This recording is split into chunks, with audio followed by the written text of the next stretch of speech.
And now going back to our top story on the Indian economy and the response of the finance minister in the upper house. We have with us Dr. S.P. Sharma, who's chief economist of the PhD Chambers of Commerce and Industry. He's joining us live. Thank you very much, Dr. Sharma.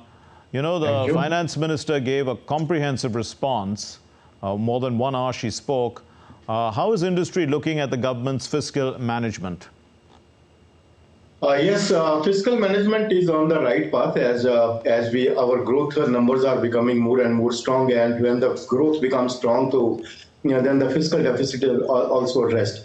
So we are growing more than 7% during the post-pandemic years. Like in the financial year 21-22, we grew more than 9.2%, and in last financial year we grew by 7.2%. So that is the growth trajectory of Indian economy, and the fiscal scenario, the inflation trajectory is also addressed. Inflation was high in the last many months, but recently, in the recent months, the inflation is also addressed, and inflation has come down from its peak of 7.4% in July 2023 to 4.8% last month.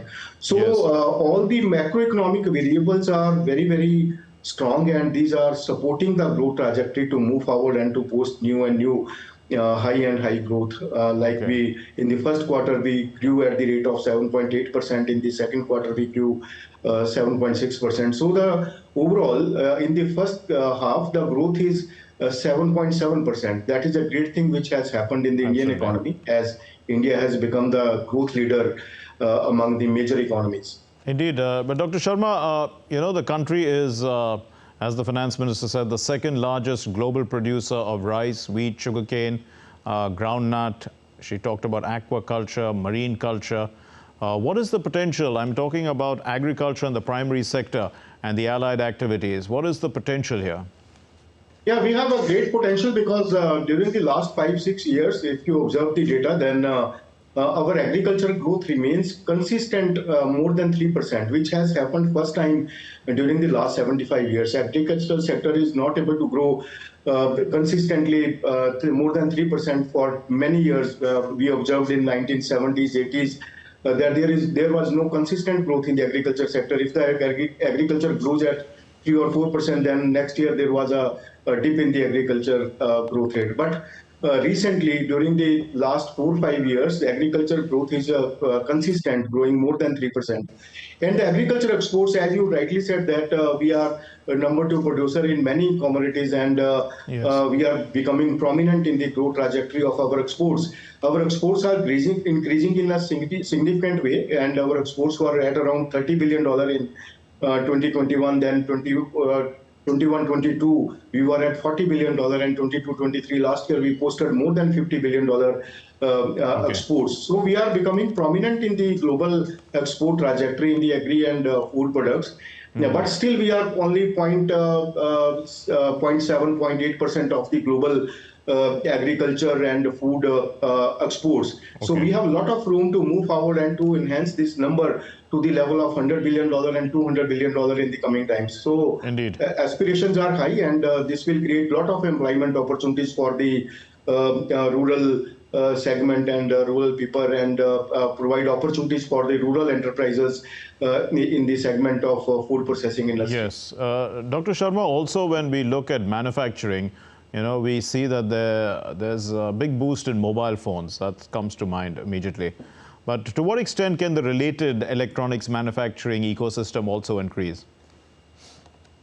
Yes, very true, because we were not that much prominent in the electronic manufacturing, but in the recent years, the focus is on manufacturing of the electronics goods like the mobile phones. Now we are the manufacturers, and not only we are fulfilling our domestic demand, but we are exporting to the other countries also.